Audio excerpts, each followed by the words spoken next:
آمد ماہ خدا ہے، آ گیا رمضان ہے۔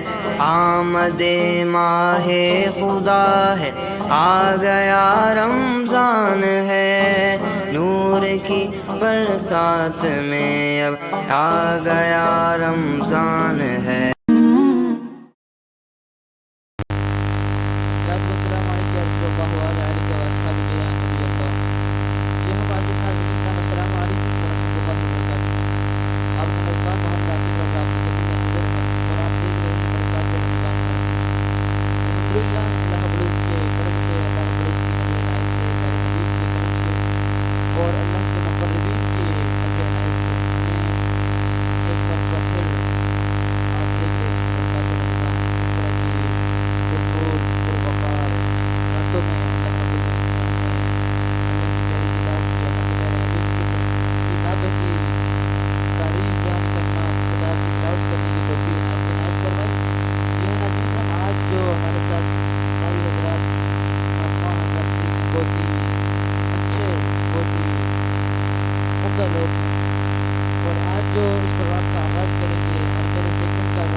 اسد اللہ قادری صاحب، السلام علیکم ورحمۃ اللہ وبرکاتہ۔ السلام ورحمۃ اللہ وبرکاتہ۔ قاری صاحب کیسے ہیں؟ ٹھیک ہیں؟ خیریت سے ہیں؟ اللہ پاک کا کرم، اللہ کا شکر ہے، ٹھیک ٹھاک۔ بہت بہت شکریہ، آپ تشریف لائیں۔ اسی کے ساتھ ساتھ ناظرین کرام، جو اللہ کے پیارے حبیب کی محمد مصطفیٰ صلی اللہ تعالی علیہ وسلم کی تعریف بیان کریں گے، محترم جناب محمد شفیق قادری صاحب موجود ہیں انشاءاللہ۔ دوسرا سیگمنٹ وہ ادا کریں گے، تو پہلے سیگمنٹ کا میں آغاز کرنے کے لیے گزارش کروں گا محترم جناب حافظ اسد اللہ قادری صاحب سے کہ اللہ رب العزت کی پیاری کتاب سے اس پر برکات رمضان، برکات رمضان، برکات رمضان، برکات رمضان، برکات رام کا اس بزم کا آغاز فرمائیں۔ اعوذ باللہ من الشیطان الرجیم، بسم اللہ الرحمن الرحیم۔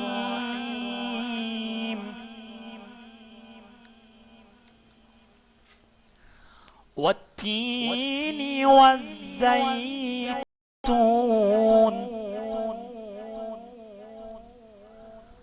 وطور سینین وهذا البلد الامین۔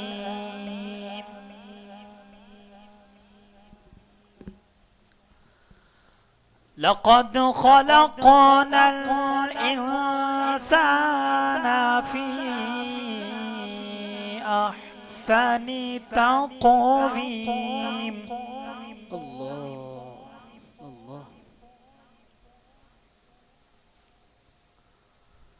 ثم رددناه أسفل سافلين۔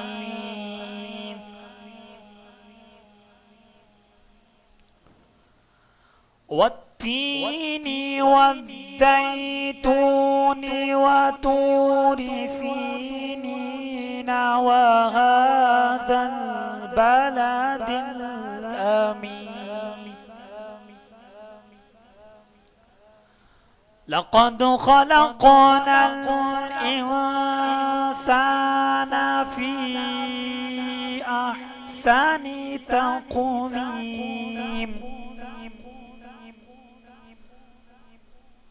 ثم رددناه أسفل سافلين۔ اللہ سبحان اللہ۔ إلا الذين آمنوا وعملوا الصالحات فلهم اللہ سبحان اللہ۔ إلا الذين آمنوا وعملوا الصالحات فلهم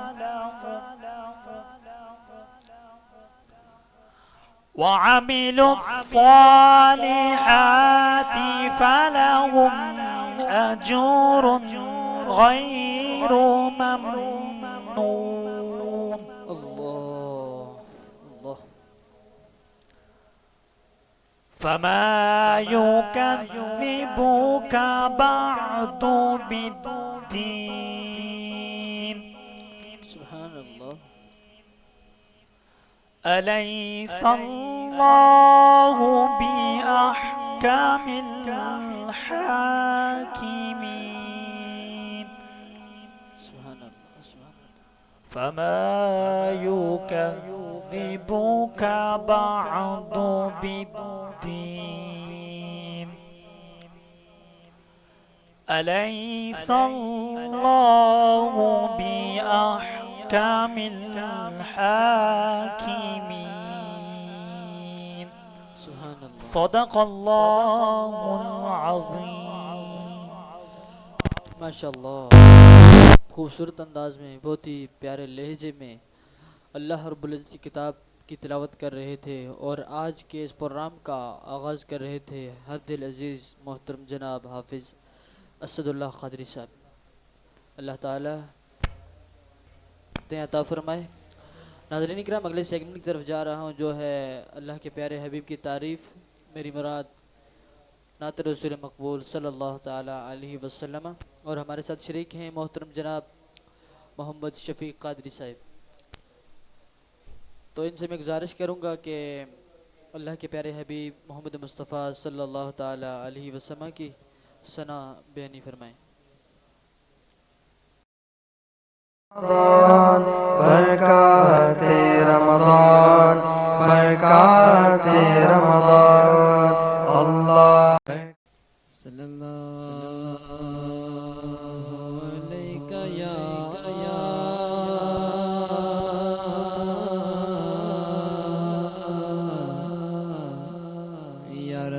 یا رسول اللہ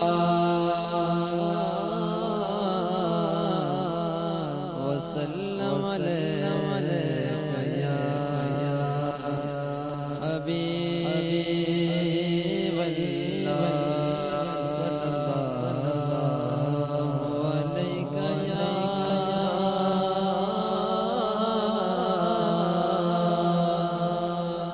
یا رسول اللہ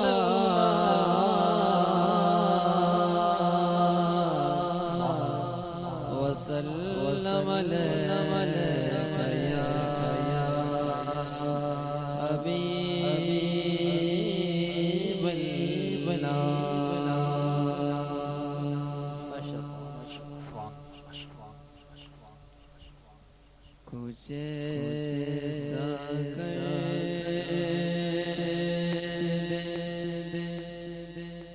میرے دیگر آنکھوں میں کچھ ایسا کر دے میرے دیگر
ایسا کر دے میرے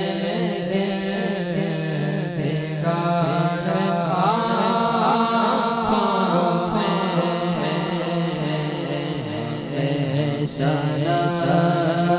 شرح روح یار آنکھوں میں کچھ ایسا کر دے میرے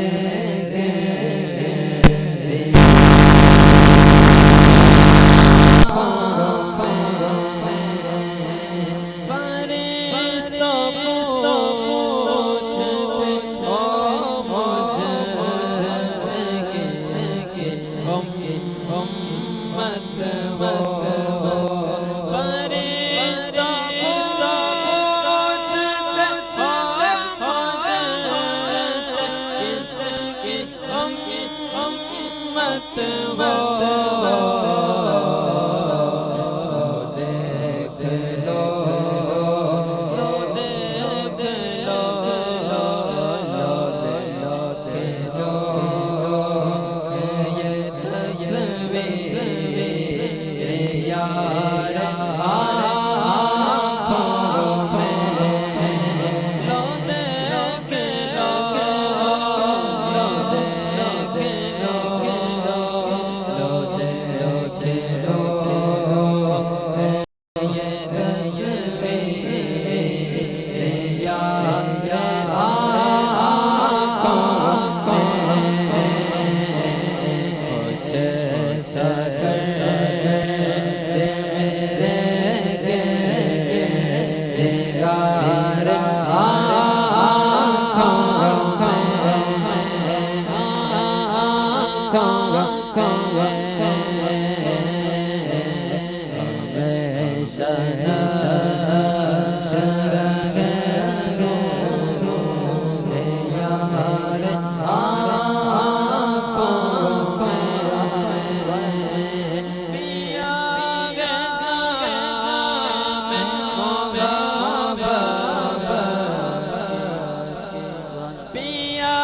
یہ وظیفہ کب پڑھنا ہے؟ یہ صبح کی نماز کے بعد اور عصر کی نماز کے بعد آپ نے بغیر پاؤں ہٹائے، بغیر ہلے جلے، بغیر کلام کیے یہ الفاظ کہنے ہیں۔ وہ الفاظ کیا ہیں؟ میں ابھی پڑھ دیتا ہوں، میرے ساتھ مل کر آپ پڑھیں۔ لا الہ الا اللہ وحدہ لا شریک لہ لہ الملک ولہ الحمد بیدہ الخیر یحیی ویمیت وہو علی کل شیء قدیر۔ یہ کلمات آپ نے 10 مرتبہ دن میں 10 مرتبہ پڑھنے ہیں، یعنی فجر کی نماز کے بعد اور عصر کی نماز کے بعد انشاءاللہ العزیز۔ اللہ تبارک و تعالیٰ کے فضل و کرم سے جو شیطانی وسوسے ہیں یا شیطان کے جو وار ہوتے ہیں ان سے بچنے کے لیے اور آفت اور مصیبت کے ٹلنے کے لیے یہ بہت مجرب اور بہترین وظیفہ ہے۔ اللہ تبارک و تعالیٰ کی بارگاہ میں دعا ہے کہ رب کائنات ہمیں اس پر عمل کر کے دوسروں تک یہ پیغام پہنچانے کی توفیق عطا فرمائے۔ بہت بہت شکریہ محترم جناب قادری صاحب، اللہ رب العزت اسی طرح خدمت کرنے کی آپ کو توفیق عطا فرمائے اور شوق کے ساتھ آگے چلتے رہیں اور عوام الناس کی پریشانیوں کو دور کرتے رہیں۔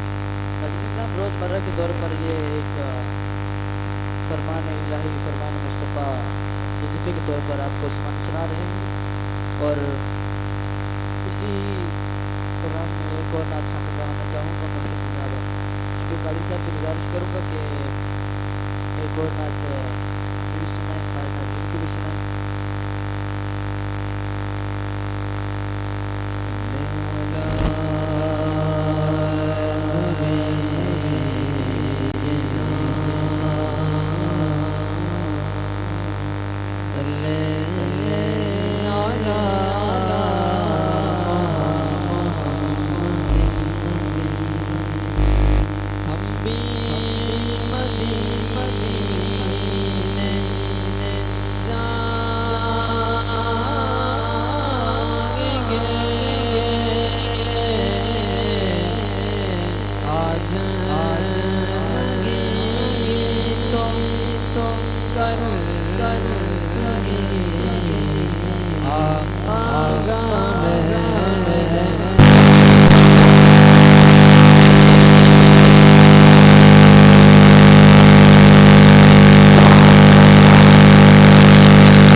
خدا کی سلطنت سلطنت کا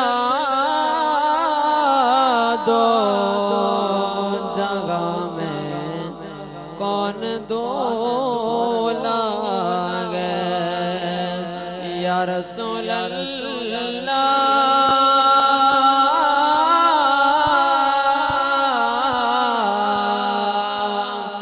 خدا کی سلطنت کا دو جگہ میں کون دولا گئے آقا تمہیں تم ہو تمہیں تم ہو یہاں تم ہو وہاں تم ہو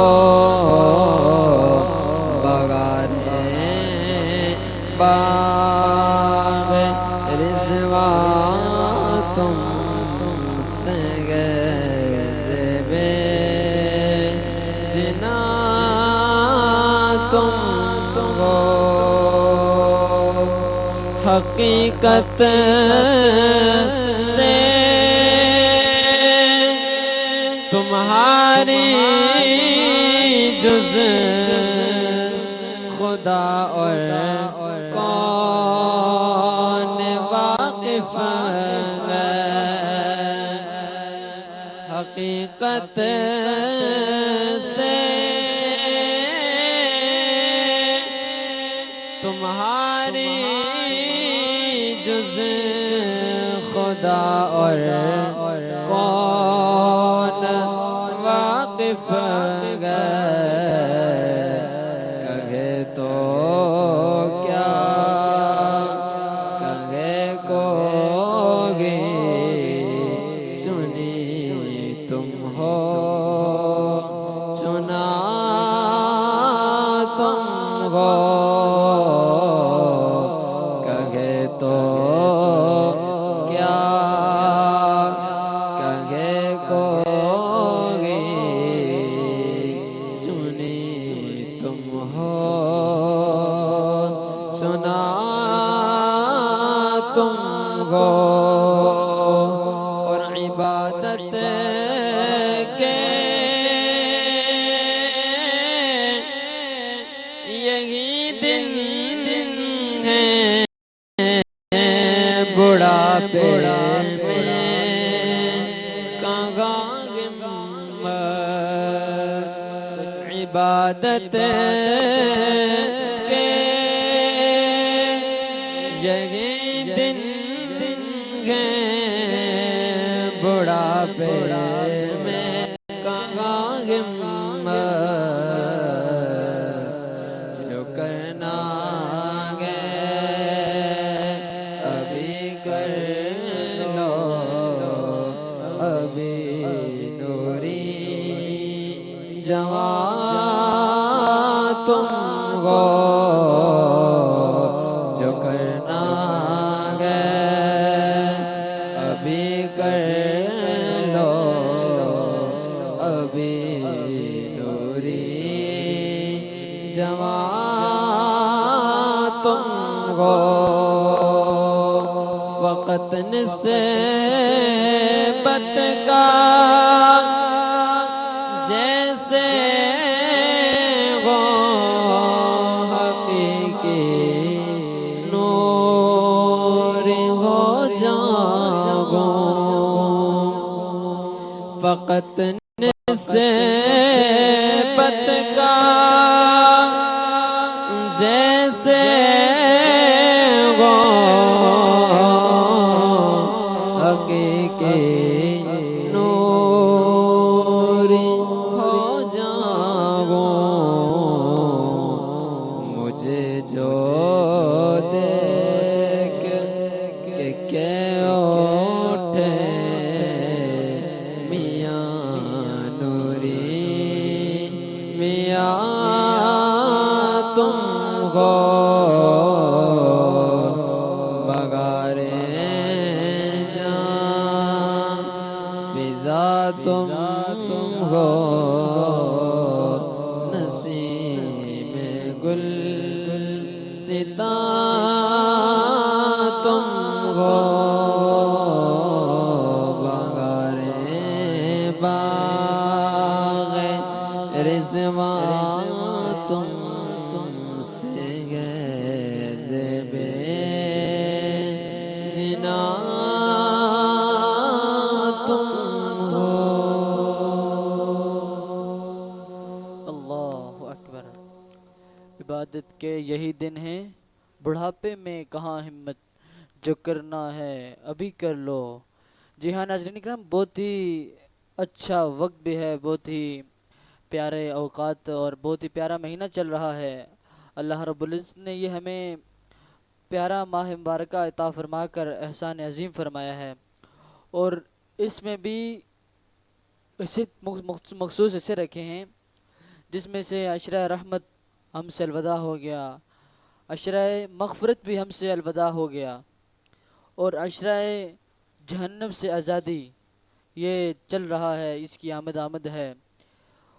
اور اسی کے متعلق آج جو ہمارا اگلا سیگمنٹ ہے، جو علماء سے گفتگو کا سیگمنٹ ہے، وہ بھی بہت ہی پیارا اور عمدہ موضوع ہے. اور آج ہمارا جو موضوع ہم نے رکھا ہے، جو میرا مہمان خصوصی ہیں، پہلے تو آپ کو میں ان کا تعارف کروا دوں. فاضل نوجوان ہیں، دارالعلوم برکاتیہ سے فارغ التحصیل ہیں، محترم جناب محمد رفیق قادری صاحب. السلام علیکم ورحمۃ اللہ. کیا بولا، کیسے ہیں؟ ٹھیک ہیں؟ خیریت سے ہیں؟ ناظرین اکرام، جو ہم نے موضوع رکھا ہے وہ ہے جہنم سے آزادی، یعنی آخری جو عشرہ ہے، اس کو بھی اسی نام سے ٹائٹل دیا جاتا ہے، جہنم سے آزادی کا عشرہ. اسی موضوع کو ہم نے آج اپنے ناظرین کو اور ہمیں اس کے متعلق ہمارے جو مہمان خصوصی ہیں محترم جناب محمد رفیق قادری صاحب، تو یہ آگاہ فرمائیں گے. علامہ صاحب، اس موضوع کو ہم نے برکات رمضان برکات رمضان برکات مخصوص کچھ حصوں میں تقسیم کیا ہے، تاکہ ہمیں بھی اور ہمارے ناظرین کو بھی سمجھنے میں آسانی ہو. تو سب سے پہلے یہ ہے کہ جو مختصر اس موضوع کا عنوان ہے وہ ہے عشرہ جہنم سے آزادی. تو پہلا اس میں حصہ ہم نے اور سوال اس طرح سے رکھا ہے کہ جہنم سے آزادی کے متعلق اللہ کے پیارے حبیب محمد مصطفیٰ صلی اللہ تعالی علیہ وسلم نے کیا ارشاد فرمایا ہے. ہمیں اپنی آخرت میں جیسے جہنم میں ہمیں پہلے جیسے بہت ساری ایسی ہمیں کام کیے ہوں گے، غلطی کی ہوں گی، گناہ ہوں گے، ہمیں سزا پہلے کاٹنی ہوگی، پھر اللہ رب العزت اپنے پیارے حبیب کی صدقے سے جنت بھی عطا فرمائے گا. لیکن پہلے اللہ کے پیارے حبیب نے اسے کیا فرامین عطا فرمائے ہیں کہ جس سے ہمیں واعظ و نصیحتیں اپنانا چاہیے اور اپنے آپ کو جہنم سے آزادی حاصل ہو جائے گی. بسم اللہ الرحمن الرحیم. الصلاۃ والسلام یا سیدی یا رسول اللہ وعلی آلک و اصحابک یا سیدی یا حبیب اللہ. الصلاۃ والسلام علیک یا سیدی یا نبی اللہ وعلی آلک و اصحابک یا سیدی یا نور اللہ. الصلاۃ علیک یا سیدی یا رحمۃ للعالمین وعلی آلک و اصحابک یا سیدی یا خاتم النبیین. بسم اللہ الرحمن الرحیم. بہت شکریہ قبلہ آپ کا کہ آپ نے ہمیں اس مقدس فریضے کے لیے ہمیں بلایا. دیکھیں علامہ صاحب، پیارے آقا سید عالم صلی اللہ تعالیٰ علیہ وسلم نے احادیث مبارکہ میں اس بات کا ذکر فرمایا ہے، یعنی اب رمضان المبارک کی اپنی فضیلت ہے. جس طرح سے بعض انبیاء کو بعض نبیوں پر فضیلت دی گئی ہے، بے شک اسی طرح سے جیسے فرشتوں میں جبریل امین کو فضیلت ہے، تمام دنیا کے تمام پانیوں میں آب زمزم کو فضیلت ہے، اسی طرح مطلب ہر چیز کو کسی نہ کسی وجہ سے فضیلت ہے. ہر طرح سے کسی بھی ہم فیلڈ میں جائیں، کسی بھی جگہ میں جائیں، کوئی بھی ہم چیز اٹھا لیں، ہر طرح سے کسی نہ کسی چیز سے فضیلت ہر چیز کو ملتی ہے. جیسے پیارے آقا علیہ الصلوۃ والسلام کی جو امت ہے، اس امت کو دیگر گزشتہ تمام امتوں پر فضیلت حاصل ہے. بے شک پیارے آقا علیہ الصلوۃ والسلام کو تمام نبیوں پر فضیلت حاصل ہے. اسی طرح تمام مہینوں میں سے اس مبارک مہینے کو فضیلت حاصل ہے. بے شک تمام مہینوں سے بڑھ کر اللہ رب العزت نے اس مبارک مہینے کو فضیلت سے نوازا ہے. اب اس مبارک مہینے میں اب 3 عشرے آتے ہیں. بے شک سب سے پہلا عشرہ رحمت آتا ہے، پھر عشرہ مغفرت آتا ہے، پھر عشرہ نجات آتا ہے آخر میں. تو اب ان عشروں میں اللہ رب العزت اس مبارک مہینے کو کتنا فضیلتوں سے نوازا ہے، عظمتوں سے، شانوں سے نوازا ہے. ہم اس بات کا اندازہ لگا سکتے ہیں کہ اللہ رب العزت کے پیارے حبیب علیہ الصلوۃ والسلام نے یوں حدیث مبارکہ میں ارشاد فرمایا کہ وَهُوَ شَهْرٌ أَوَّلُهُ رَحْمَةٌ اللہ وَأَوْسَطُهُ مَغْفِرَةٌ اللہ وَآخِرُهُ عِتْقُ النَّارِ عِتْقٌ مِّنَ النَّارِ. اب اس کا یعنی رمضان المبارک کا جو پہلا مہینہ ہے، وہ پہلا مہینہ اللہ کی رحمت کو متوجہ کرنے کا مہینہ ہے. بے شک اب دوسرا جو مہینہ ہے فرمایا وہ مغفرت طلب کرنے کا مہینہ ہے. پہلا مہینہ اللہ سے رحمت کو متوجہ کرنے کا، جب اللہ کی رحمت اس کے بندے کی طرف متوجہ ہو جاتی ہے، پھر اس کے بعد فرمایا دوسرا مہینہ کوشش کر کے بندہ اپنے گناہوں کی مغفرت کرنے کی کوشش کرے. بے شک اب مغفرت طلب کرے. جب اللہ کی رحمت متوجہ ہو جاتی ہے، پھر جب بندہ اپنی مغفرت طلب کرتا ہے، تو جب رحمت کی نگاہ جس بندے پر پڑ گئی، وہ بندہ دنیا اور آخرت میں کامیاب ہو جاتا ہے. اللہ اب اس کے بعد جب 2 عشرے، اب تیسرا عشرہ آخر آ گیا عشرہ نجات. اب یہ جہنم سے آزادی کا جو عشرہ ہے. اب جو 2 عشروں میں ہم نے پیچھے گزارے، جیسے گزارے اس کے لحاظ سے ہمارے ساتھ ایسا سلوک کیا جائے گا. بے شک جیسے مزدور کو جس طرح کام کرتا ہے، رات کو اس کو دیہاڑی ملتی ہے، اسی طرح پورا رمضان جیسے ہم نے گزارا اس کے حساب سے اللہ رب العزت ہم سے اس آئے گا. بے شک اب جو جہنم سے آزادی جو ہے، حدیث مبارکہ میں آتے حضور سید عالم صلی اللہ تعالیٰ علیہ وسلم آپ نے ارشاد فرمایا کہ رمضان المبارک میں روزانہ ہر دن افطار کے وقت اللہ رب العزت 10 لاکھ ایسے بندوں کو جہنم سے نجات عطا فرماتا ہے کہ جن وجہ سے جہنم واجب ہوگی تھی. اللہ اب ایسے لوگ جن پر جہنم واجب ہو چکی ہے، اللہ وہ جہنمی ہیں، لیکن اللہ رب العزت مہینے کے صدقے سے، اس مبارک ماہ کے صدقے سے، ان مبارک لمحات کے صدقے سے اللہ نے اس مہینے کو اتنی فضیلت عطا فرمائی ہے کہ جو بندہ اس مہینے کی قدر کرتا ہے، اللہ رب العزت کے ہاں پیش ہو جاتا ہے، اللہ کے حضور جھک جاتا ہے، اپنی عاجزی ان کی ساری پیش کر دیتا ہے رب کے سامنے. تو اللہ رب العزت اس کی برکت سے کتنا نوازتا ہے کہ صرف افطار کے وقت روزانہ 10 لاکھ ایسے گناہگاروں کو اللہ رب العزت جہنم سے نجات عطا فرماتا ہے کہ جہنم سے نجات عطا فرماتا ہے جن پر جہنم واجب ہو چکی تھی اللہ گناہوں کی وجہ سے. اب اسی طرح حدیث مبارکہ میں آتے حضور سید عالم صلی اللہ تعالیٰ علیہ وسلم نے پیارے آقا مولا علیہ الصلوۃ والسلام نے ارشاد فرمایا کہ جس طرح رمضان المبارک ایام میں جو جمعرات اور جمعے کا دن آتا ہے، حضور علیہ الصلوۃ والسلام نے ارشاد فرمایا کہ جمعرات کے شام مغرب سے لے کر سورج غروب ہونے کے بعد سے لے کر جمعے کی شام سورج غروب ہونے تک اللہ رب العزت جتنا دورانیہ ہے، حضور فرماتے ہیں کہ اس کے درمیان اللہ رب العزت ہر لمحے اللہ رب العزت لاکھوں کی تعداد میں اللہ رب العزت ایسے گناہگاروں کو اللہ رب العزت جہنم سے نجات عطا فرماتا ہے اپنے گناہوں کی وجہ سے جہنم واجب ہو چکی تھی. اللہ اکبر. اب آپ اندازہ لگائیں، جمعرات کی رات مغرب کے بعد سے لے کر جمعے کی شام مغرب سے پہلے تک، سورج غروب ہونے سے پہلے تک اللہ رب العزت ہر لمحے گناہگاروں کو بخشتا ہے، ہر لمحے اللہ رب العزت نجات عطا فرماتا ہے، جہنم سے آزادی عطا فرماتا ہے.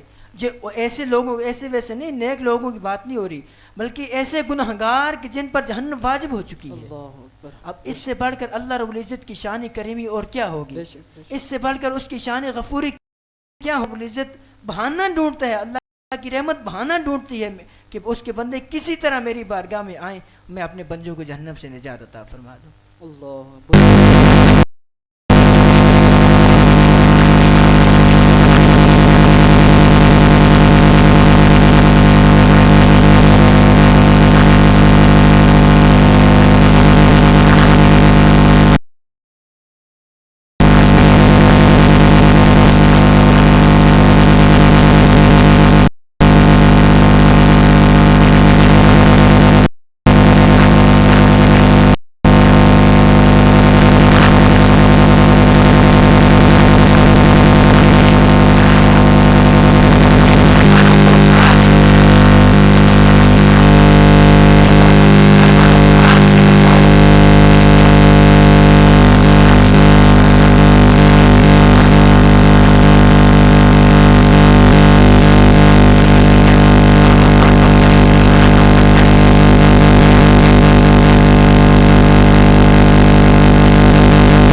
آخری اشرے میں. لیکن ایک سال جنگ میں چلے جانے کی وجہ سے جو اسلام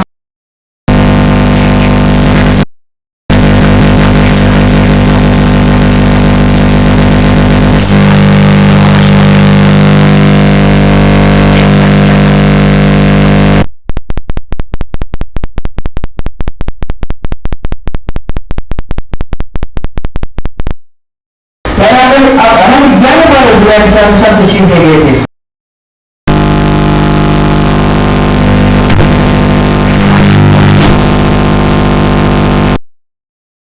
اب یہ مثال حسن کے ساتھ سنایا اور حدیث مبارکہ میں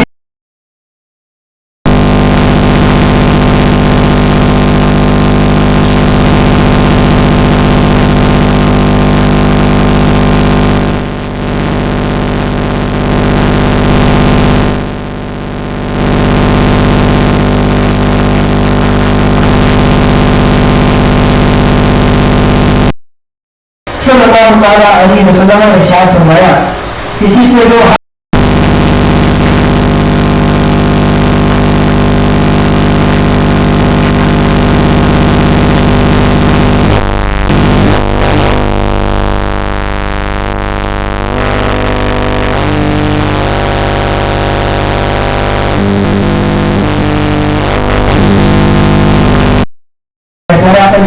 کی سنت ہے تو اس طریقے سے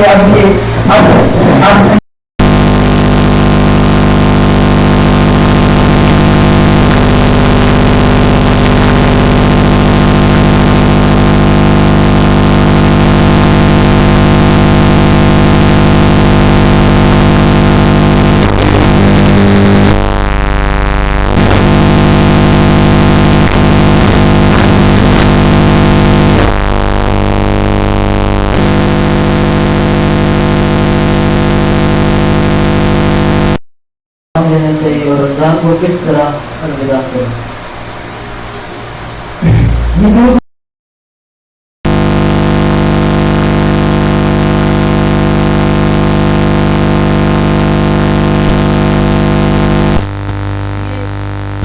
جیسے جیسے مبارک مہینہ گزرتا جا رہا ہے ایسے ایسے ایمان والوں کے دل جو ہے ان کے دل غمگین ہوتے جا رہے ہیں.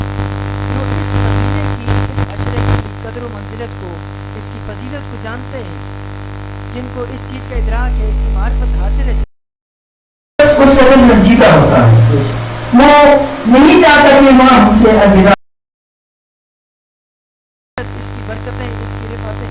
اب اندازہ لگائیں کہ پورے سال جو لوگ بیمار ہوتے ہیں کوئی کس طرح کا مریض ہے کوئی کس بیماری میں مرض میں مبتلا ہے لیکن رمضان کا ایسا مہینہ ہے مبارک مہینہ ہے کہ وہ جو ایک منٹ ایک گھنٹہ کچھ لمحات دوائی کے بغیر نہیں گزار سکتے مگر اس ماہ مبارک کی برکت دے کے پورا کھانے پینے کی گزارتا ہے وہ گزار لیتے ہیں اور بعد میں ایسا نتیجہ آتا ہے کہ جو لوگ ہوتے اس کی برکت سے اللہ رب العزت ان کی بیماریوں کو دور فرما دیتا ہے کیونکہ یہ روزہ باطنی امراض کو دور کرتا ہے. یہ جو باطنی جو قلبی طہارت اس سے حاصل ہوتی ہے. اب باطن کی جتنی بھی بیماریاں ہیں روحانی ہیں جسمانی ہیں اللہ رب العزت اس کے صدقے سے اللہ رب العزت دور فرما دیتا ہے. اب جس طرح ماہ مبارک اتنا مقدس مہینہ ہے برکتوں والا مہینہ ہے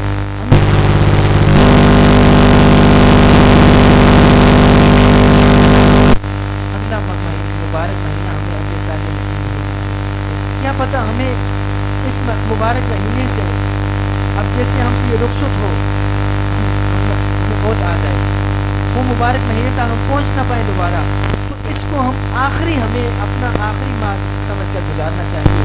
اپنا یہ سمجھ ہماری زندگی کا آخری مہینہ ہے آخری عشرہ ہے آخری ایام چل رہے ہیں. جب اس طرح سے ہم اس کی فضیلت کو دیکھیں اس طرح سے ہم اس کی کیئر کریں گے ہمیں اس طرح سے لگن بھی ہوگی عبادت کرنے میں مزہ آئے گا لطف بھی آئے گا. اس طرح ہم اس میں عبادت کرنے کا اہتمام ہو جائے گا.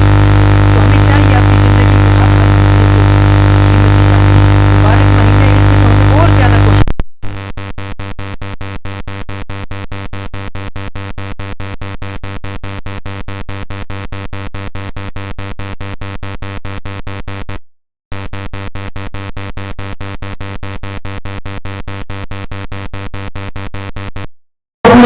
ساری شاپنگ کر رہے ہیں اپنی دنیا میں لوگوں میں اپنی خوشی کے لیے گھر والوں کے لیے خریدار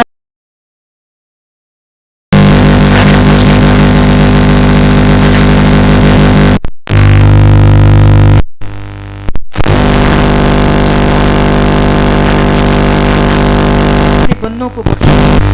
اللہ چاہتا ہے میں اپنے بندوں کو جہنم سے نجات عطا فرماؤں. اللہ چاہتا ہے میں اپنے بندوں کو بخش دوں, میں نجات عطا فرما دوں. لیکن آج بندے نہیں چاہتے کہ ہم بچیں. بندے اپنے رب کے حضور پیش نہیں ہو رہے. لیکن دوسری مرتبہ اسی طرح اسی شخص کو, انہیں بزرگوں کو, اسی شخص کو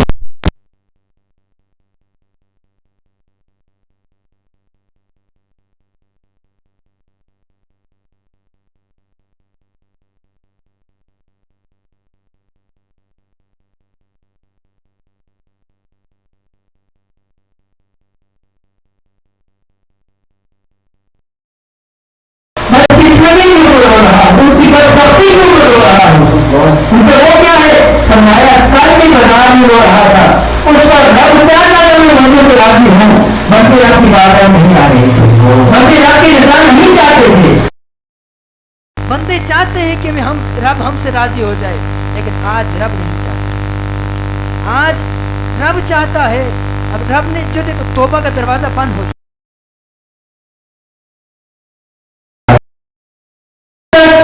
ہمارے پاس موقع ہے. اب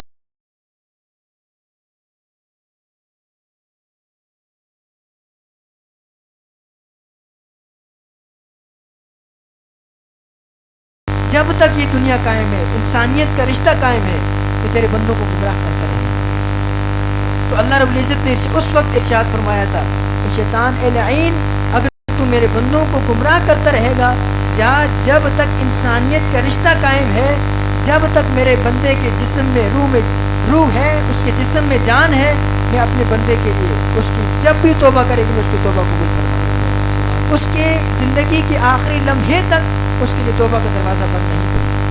اب جب تک ہمیں جسم میں جان ہے, جسم میں روح ہے, ہمارے پاس موقع ہے, ہم اللہ رب العزت کی بارگاہ میں آ جائیں. آج وہ کریم ذات ہے, وہ بخشنے کا قادر ہے. آج وہ چاہتی کوئی آئے میری بارگاہ میں, مجھ سے راضی ہو جاؤں. کہ کل جب ہم قبر میں چلے جائیں گے, ہزار ہیلے بہانے کریں گے, لیکن فائدہ کچھ نہیں ہوگا. اللہ فرماتا ہے قبر میں لوگ پچھتائیں گے, یا لیتنی کنت ترابا, یا لیتنی قدمت لحیاتی. قبر میں کہیں گے کاش کاش ہم مٹی ہوتے. تو کچھ کہیں گے کاش ایک مرتبہ دنیا میں جانے کا ہمیں موقع ملتا, ایک مرتبہ رب کی بارگاہ میں ہمیں سجدہ ریز ہونے کا موقع ملتا. لیکن اس وقت وہ مبارک ہاتھ چلے گئے, اس وقت وہ موقع ہاتھ سے چھن گیا ہوگا, موقع ہاتھ سے چلا گیا ہوگا. اس مبارک اللہ رب العزت کے کلام سے ہمیں سبق ملتا ہے, مبارک مہینے سے ہمیں سبق ملتا ہے. اللہ رب العزت آج چاہتا ہے کہ میرے بندے میری کے بارگاہ میں آئیں. آج اگر ہم خود نہیں چاہتے وہ ہمارا قصور ہے. آج ہمارے پاس موقع ہے, ہمیں چاہیے کہ مبارک لمحات میں اپنے آپ کو زیادہ سے زیادہ اللہ رب العزت کے قریب کرنے کی کوشش کریں, اللہ کی قرب, اللہ کی معرفت حاصل کرنے کی کوشش کریں. آج میرا رب بڑی کریم ذات ہے, وہ چاہتے ہیں میرے بندے آئیں, تو ہمیں چاہیے ہم اللہ رب العزت کی بارگاہ میں ہمیں چاہیے. اللہ پاک سب سے پہلے ہمیں اس پر عمل کرنے کی توفیق عطا فرمائے. میرے سب ناظرین کو اللہ پاک اس پر عمل کی توفیق عطا فرمائے. بہت کچھ شکریہ. جی میں ناظرین آپ دیکھ رہے تھے علماء سے گفتگو کر سکتے, بہت ہی پیاری گفتگو کر رہے تھے اشیاء جہنم سے آزادی پر, اور اس کو ہم نے مختصر ایک حصے میں تقسیم کیا تھا کہ ہمیں بھی اور آپ کو بھی سمجھنے میں آسانی ہو. ناظرین ہم اسی سیگمنٹ کا اگلا جو حصہ ہے وہ ہے آپ کے مسائل کا حل, اور آج ہمارے ساتھ شریک ہیں محترم جناب حافظ محمد ریحان قادری صاحب, تو ان سے ان شاء اللہ زکوٰۃ کے متعلق آج ہم سوالات اور جوابات جانیں گے. تو علامہ صاحب پہلا سوال اس طرح سے ہے کہ زکوٰۃ کب واجب ہوتی ہے؟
اور فراوانی دی ہے وہ تمہیں پورا سال اللہ تعالیٰ اس سے کچھ بھی نہیں مانگتا. اندازہ لگائیں پچھلی امتوں پر جو 50% تک کی زکوٰۃ دیتی تھی، یعنی مثال دے رہا ہوں آپ کے پاس 1 لاکھ روپیہ ہے تو آپ کو 50,000 اس کی 50% اس کی زکوٰۃ دینی ہوتی تھی، آپ کے پاس باقی رہ جاتا تھا 50%.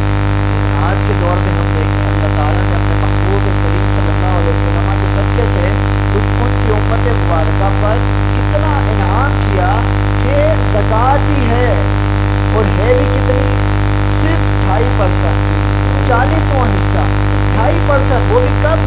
صرف سال میں ایک بار. یعنی اگر آپ کے پاس اتنا مال آ جاتا ہے کہ آپ نصاب پر پہنچ جاتے ہیں، نصاب کے ہم اس کے اوپر بھی بحث کریں گے، نصاب پر آپ پہنچ جاتے ہیں تو اللہ تعالیٰ نے یہ آپ پر لازم کر دیا کہ آپ جناب یہ آپ کو سال میں ایک مرتبہ تو 2.5%، یعنی آپ کے پاس 1,000 روپیہ ہے تو آپ اس سے صرف اور صرف 250 روپے زکوٰۃ دیں. 1,000 روپے میں سے 250 بھی نہیں، 1,000 صرف 25 روپے آپ زکوٰۃ دیں. اندازہ لگائیں. اور 1 لاکھ کے اندر سے آپ صرف 250 روپے زکوٰۃ دے رہے ہیں، 2500 روپے زکوٰۃ دے رہے ہیں، تو اندازہ لگائیں کہ صرف 2.5%، 1 لاکھ کہاں اور 2500 کہاں. آپ کے مال سے 2.5% اسلام لے رہا ہے اور آپ کا ہو سکتا ہے وہ 2.5% کسی کا 100% ہو جائے. جو نادار ہے، غریب ہے، جس کے گھر میں کھانے کو نہیں ہے، اسلام اس تک وہ 2.5% کو پہنچا رہا ہے. آج ہمارے معاشرے میں دیکھیں اربوں روپے کی جائیدادیں رکھنے والے لوگ ہیں، اربوں روپے کے بینک بیلنس رکھنے والے لوگ ہیں. آتے بھائی ایسے لوگ بھی ہمارے معاشرے میں موجود ہیں جنہیں علم نہیں ہمارے پاس مال کتنا ہے، ہمارے پاس قیمت کتنی ہے، ہمارے بینک اکاؤنٹ کتنے ہیں، کتنی بینکوں تک اس کی وسعت ہے اور اس بینک اکاؤنٹ کے اندر کتنی قیمت پڑی ہوئی ہمیں نہیں معلوم. اندازہ لگائیں جب وہ لوگ سال میں ایک بار اپنا 2.5% نکالیں گے تو کیا ہمارے معاشرے سے غربت ختم نہیں ہو جائے گی؟ آج ہمارا غریب سے غریب شخص بھی ٹیکس دینے پر مجبور ہے. اگر جمہوری نظام کے اندر سے وہی خلافت والے نظام کا اصول قائم کر دیا جائے، یعنی جمہوریت کے نظام میں جو ٹیکس کا رواج ہے، یعنی غریب ہے وہ بھی ٹیکس دے گا 40%، امیر ہے وہ بھی 40% دے گا، فرق کیا رہا؟ لیکن اسلام کتنا پیارا دین ہے کہ اسلام نے جمہوریت کے نظام سے اس چیز کو مائنس کرنے کا حکم دیا ہے کہ تم ٹیکس کو ہٹاؤ اور صرف غریب کو چھوڑ دو، امیروں سے صرف 2.5% دو، تو تمہارا ماحول، معاشرہ اور تمہارا کنٹری اور ملک اتنا پیارا بن جائے گا کہ حضرت عمر رضی اللہ تعالیٰ عنہ کا دور تھا، وہاں پر مال، زکوٰۃ، صدقات نکالے جاتے تھے، لینے والا مدینہ میں کوئی نہیں ہوتا تھا. حضرت عمر بن عبدالعزیز علیہ الرحمہ، جنہیں خلافت راشدہ کا 5واں دور کہا جاتا ہے، حضرت عمر بن عبدالعزیز جنہوں نے یہ شرط لگائی تھی کہ میرے دربار میں علماء کی ایک فہرست ہوگی اور علماء مجھے اگر میں شریعت کے خلاف کوئی معاملہ کرتا ہوں تو مجھے پکڑ کر کے فرشتہ کریں گے. ان کے دور میں بھی یہ کہا گیا تھا کہ علماء کی اصلاح سے، علماء کو اپنے ساتھ رکھنے سے، علماء کی مجلس شورا کی مشاورت سے انہوں نے جو حکمرانی اور عدالت کا نظام قائم کیا تھا، تو لوگ ان کے بارے میں کہتے تھے کہ وہ ثانی عمر تھے. انہوں نے دور عمر کی یاد تازہ کر دی تھی اور اسی وجہ سے ان کو خلافت راشدہ میں سے 5واں دور کہا گیا. ان کے دور کے اندر بھی یہ تھا کہ صدقات اور نافلہ اور زکوٰۃ اور فطرات اور واجبات لے کر کے لوگ ملک کے اندر گشت کرتے تھے، لیکن کوئی لینے والا نہیں تھا، غربت ختم ہو گئی تھی. یہ تو ایک علیحدہ سے ٹاپک کا زکوٰۃ کا جو سینیریو اور لاجک تھی وہ میں نے آپ کے سامنے پیش کی. زکوٰۃ واجب ہونے کے اسلام نے کچھ شرائط نکالی ہے. ابھی شرائط کیوں ہیں؟ شرائط اسی وجہ سے تاکہ ہر بندہ زکوٰۃ نہ دے.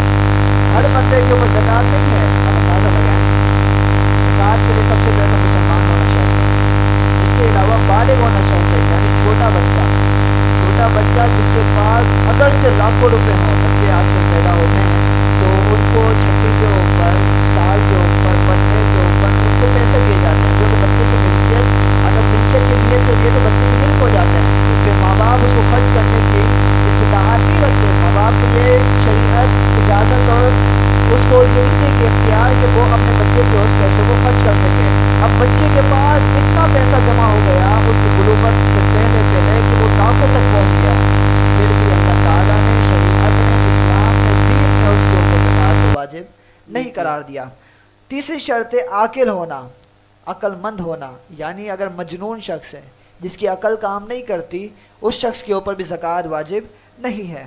آزاد ہونا، یعنی اگر کوئی غلام ہے وہ اپنے مالک کے لیے کام کرتا ہے تو اس پر بھی زکوٰۃ نہیں ہے۔ مال بقدر نصاب اس کی ملک میں ہونا، اگر نصاب سے کم ہو تو زکوٰۃ واجب نہیں۔ اب یہ نصاب کیا چیز ہے؟ نصاب کے اندر علماء نے دو چیزیں ہیں۔ اگر کسی شخص کے پاس صرف سونا ہے، مال بالکل بھی نہیں ہے، پیسے بالکل بھی نہیں ہے، چاندی بالکل بھی نہیں ہے، دوسری ایکس وائی زیڈ کوئی کرنسی نہیں ہے، اس کے پاس صرف اور صرف سونا ہے، یہ یاد رہے، ساتھ میں کچھ بھی نہیں ہے، 1 روپیہ بھی علاوہ کا حاجت اصلیہ سے اس کے پاس نہیں ہے، تو اس کو 7.5 تولے سونا ہونا ضروری ہے۔ 7.5 تولے سے 1 تولہ بھی کم ہے یا گرام بھی کچھ کم ہے تو اس پر زکوٰۃ نہیں ہوگی، فرض اور واجب نہیں ہوگی۔ بے شک۔ اور اگر سونا ہے اور اس کے ساتھ کچھ رقم بھی ہے تو اس کا اب نصاب جو ہے 7.5 تولے کو نہیں دیکھا جائے گا، بلکہ 52 تولہ چاندی، جو آج کے دور کے اندر پاکستانی ریٹ کے مطابق تقریباً 1,33,500 روپے بنتے ہیں آج کے دور کے، اس رمضان کے حساب سے 1,33,500 روپیہ۔ تو اگر کسی شخص کے پاس کچھ سونا ہے، مثال کے طور پر 1 تولہ سونا ہے اور اس کے پاس کچھ رقم کیش پڑی ہے، تو اب دیکھا جائے گا کہ اس کے سونے اور اس رقم کو ملا کر اگر وہ 1,33,000 یا 34,000 کے قریب پہنچ جاتی ہے تو اس کے اوپر زکوٰۃ واجب ہوگی، علاوہ ازیں اس کے پاس نہیں ہوگی۔ اگر اس کے پاس صرف پیسے ہیں تو بھی 52 تولہ چاندی کے مقدار جو اس وقت معاشرے میں ریٹ چل رہا ہوگا چاندی کا، اس کو نکال کر دیکھیں گے، اس کے مطابق وہ زکوٰۃ دے گا۔ اور اگر اس کے پاس چاندی بھی نہیں ہے، سونا بھی نہیں ہے، صرف اور صرف اس کے پاس کرنسی ہے، پیسے ہیں، یا پھر مال تجارت ہے، یعنی اس نے کچھ مال لے کر کے دکان کے لیے رکھا ہوا ہے بیچنے کی نیت سے، یا پلاٹ رکھے ہوئے ہیں بیچنے کی نیت سے، یہ بات یاد رہے، ضرورت کے نہیں ہے، استعمال کے نہیں ہے، رہائش کے نہیں ہے، تو وہ اس نے اگر تجارت کے لیے، بزنس کے لیے، کاروبار کے لیے لیے ہوئے ہیں تو پھر اس کو بھی دیکھا جائے گا، اس کی ریٹ اگر 52 تولہ چاندی اس وقت دور کے حساب سے بنتے ہیں تو اس کے اوپر بھی زکوٰۃ واجب ہوگی۔ چھٹی شرط ہے پورے طور پر اس کا مالک ہونا، یعنی اس کے اوپر قابض ہونا، یعنی وہ مال اس کی ملکیت میں ہو، اس کے ہینڈ اوور ہو، اس کے اختیار میں ہو، تب وہ شخص اس کے اوپر زکوٰۃ ہوگی۔ مثال کے طور پر اگر وہ پیسہ اس کے پاس نہیں ہے، کسی نے دینا ہے، کسی نے دعویٰ کیا تھا کہ میں دوں گا لیکن ابھی تک اس کے پاس آیا نہیں ہے تو پھر اس کے اوپر بھی زکوٰۃ نہیں ہوگی۔ 7ویں شرط یہ ہے کہ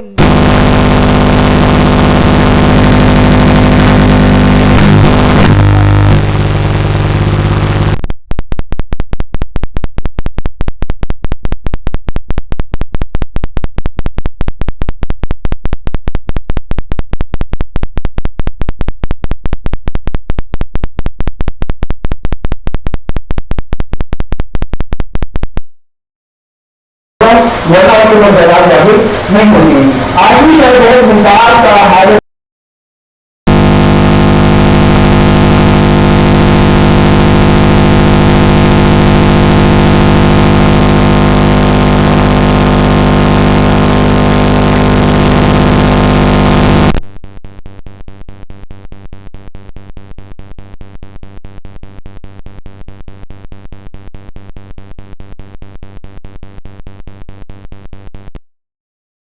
موبائل فون ہو گیا، اس کے اگر استعمال میں ہے، اگر کوئی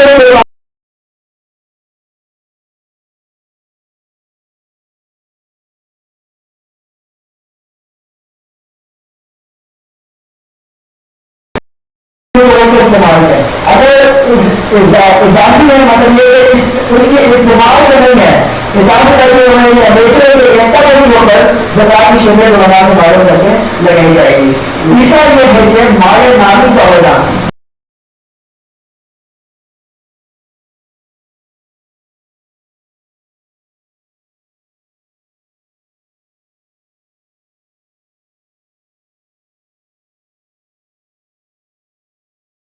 جانور ہو گئے، زراعت ہو گئی، مان لو اس کی کھیتیوں کے جانور وہ بھی بڑھتے ہیں، اور اس کے علاوہ اوپر بھی چیز ہے، یعنی سونا اور چاندی جانور، ان کی بھی قیمتیں جو ہے گروتھ کرتی ہے، ترقی کرتی ہے، تو اس کے اوپر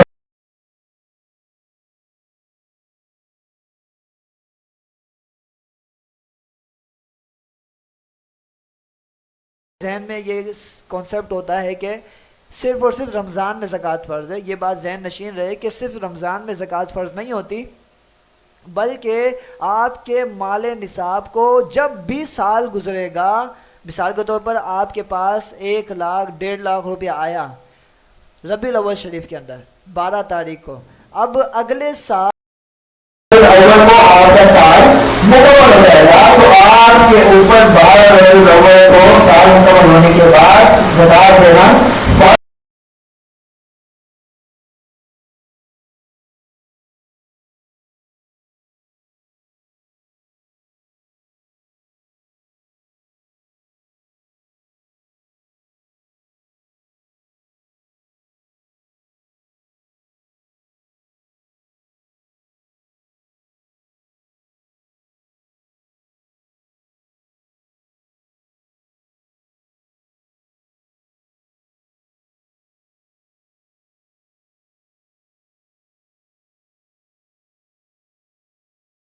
طور پر آپ کے پاس اس وقت 1.5 لاکھ تھا، آپ نے 1.5 لاکھ کے حساب سے زکات دے دی، لیکن آپ جب دوبارہ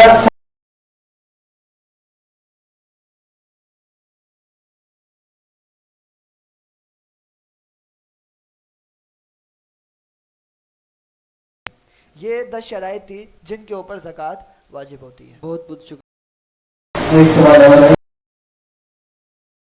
ہے، تو زکوٰۃ کون دے گا؟ بیوی دے گی یا شوہر دے گا؟ اکثر یہ کانسیپٹ ہوتا ہے لوگوں میں کہ بیوی سمجھتی ہے کہ مجھ پر تو زکوٰۃ ہوتی نہیں ہے، جو بھی ہوگا بس میرا شوہر ہی دے گا، اگرچہ جہیز کا سارا سونا بیوی کے پاس ہوتا ہے، بے شک سونا چاندی زیورات ہو گئے اور بھی نقدی ہو گئی، بہت سے معاملات بیوی بچا کر رکھتی ہے۔ عورتوں کے پاس اکثر پیسہ بھی زیادہ جمع کیا ہوا ہوتا ہے، تو وہ سمجھتی ہیں کہ شاید اس کے اوپر زکوٰۃ نہیں ہے یا اس کے اوپر قربانی بھی نہیں ہے۔ ظاہر ہے یہ بات ذہن نشین رہے، زکوٰۃ ہوگی تو ظاہر ہے آپ اگر صاحب نصاب ہے تو آپ کے اوپر قربانی بھی لازم ہے۔ اگر آپ کا شوہر فقیر ہے، یعنی اس کے پاس ظاہر ہے نصاب کا مطابق مال نہیں ہے، اور آپ کہیں کہ جناب میرے پاس مال ہے تو زکوٰۃ ادا کر، تو شوہر کہاں سے ادا کرے گا؟ زکوٰۃ آپ پر فرض ہے، زکوٰۃ آپ نے ہی ادا کرنی ہے۔ آپ کا شوہر کو ذمہ دار ٹھہرانا یا پھر یہ کہنا کہ شوہر کے پاس جب آئے گا شوہر تب دے گا، یہ ایک بے جا ایک بہانہ ہے، اپنے مال کو بچانے کی ناکام کوشش ہے۔ اس طرح کو کہ اگر دیکھتی ہیں اگر شوہر بھی مالدار ہیں تو شوہر ظاہر ہے اکثر ہوتا ہے معاشرے میں، شوہر بھی مالدار ہوتے ہیں، شوہر خود ہی ادا کر دیتے ہیں اور بیوی سے سوال نہیں کرتے۔ لیکن کچھ جگہوں پر ایسا ہوتا ہے، جیسے سوال آیا ہے آپ کے پاس، تو ہوگا ایسا کہ بیوی مالدار ہوتی ہے اور شوہر غریب ہوتا ہے، فقیر ہوتا ہے، اس کے پاس اتنی استطاعت اور وسعت نہیں ہوتی، تو بیوی کو چاہیے کہ اپنے سونے سے اس وقت زکوٰۃ کو ادا کر دے۔ اللہ تعالیٰ اس میں ظاہر سی بات ہے احادیث کے اندر ہے، اگر آپ زکوٰۃ ادا کریں گے اس کے اوپر سے طہارت کریں گے تو وہ دگنا ہو جاتا ہے، اس کے اندر برکت ہو جاتی ہے۔ ظاہر ہے آپ اگر اس کو بچائیں گے تو پھر تو وہ ہاتھ کا میل ہے۔ آپ چیز کو صحیح چیز کو آپ صحیح فروٹ ہو، آپ کو ایک مثال دے رہا ہوں، تر و تازہ فروٹ ہو رکھے ہوئے ہوں، ان میں سے کوئی ایک خراب ہو جائے تو کیا ہوگا؟ اب اگر آپ اس خراب پھل کو نہ نکالیں وہ پورے ٹوکرے کو خراب کر دے گا، تو اسی طرح وہ ایک بے برکتی اور گندگی ہے، تو آپ اس کو جلد از اپنے مال سے جدا کر دیں، اگرچہ آپ کا شوہر استطاعت نہیں رکھتا آپ خود ادا کر دیں، کیونکہ فرض تو آپ کا ہے۔ بے شک، بہت بہت شکریہ۔ علامہ صاحب آخری سوال ہے کہ مقروض پر زکوٰۃ ہے یا نہیں؟ یہ جیسے کہ میں نے ابھی بیان کر دیا، اگر کسی شخص کے اوپر قرض ہے تو وہ پہلے اپنے قرض کو ادا کرے گا، اس کے بعد وہ زکوٰۃ دے گا۔ اگر اس کے پاس لاکھوں روپے ہیں اور اس کا لاکھوں روپے کا قرض بھی ہے، مثال کے طور پر اس کے پاس 10 لاکھ روپے ہیں اور اس کے اوپر 10 لاکھ روپے ہی قرض ہے، تو وہ اس کے اوپر اس کی زکوٰۃ نہیں ہوگی، کیونکہ وہ پہلے قرض کی ادائیگی اس کے اوپر لازم ہے، وہ پہلے قرض ادا کرے گا، پھر بھی بعض اوقات ایسا ہوتا ہے مطلب 10 لاکھ ہے اس کے پاس، 10 لاکھ کے بعد وہ 5 لاکھ قرض ادا کر، 5 لاکھ کا اس کے اوپر قرض ہے تو 5 لاکھ وہ قرض ادا کر دے اور 5 لاکھ اس کے اوپر بچ جاتا ہے تو ظاہر ہے اس کے اوپر زکوٰۃ دینی ہوگی۔ بہت بہت شکریہ۔ جی ہاں ناظرین کرام، آپ سن رہے تھے آج کے ٹرانسمیشن کی گفتگو اور آپ کے مسائل علماء کی زبان سے، بہت ہی خوبصورت انداز میں ان نے زکوٰۃ پر گفتگو کی۔ اللہ رب العزت ان کی اس طرح انہیں دین کی خدمت کرنے کی توفیق عطا فرمائے اور ہمیں سمجھنے کی توفیق عطا فرمائے۔ انشاءاللہ اگلے پروگرام میں ملتے ہیں، آپ دیکھتے رہیں برکات رمضان ٹرانسمیشن اور ہم آپ کے ساتھ ہی ہیں۔ السلام علیکم ورحمۃ اللہ وبرکاتہ۔ ہے آمد ماہ خدا ہے، آ گیا رمضان ہے، نور کی برسات میں اب آ گیا رمضان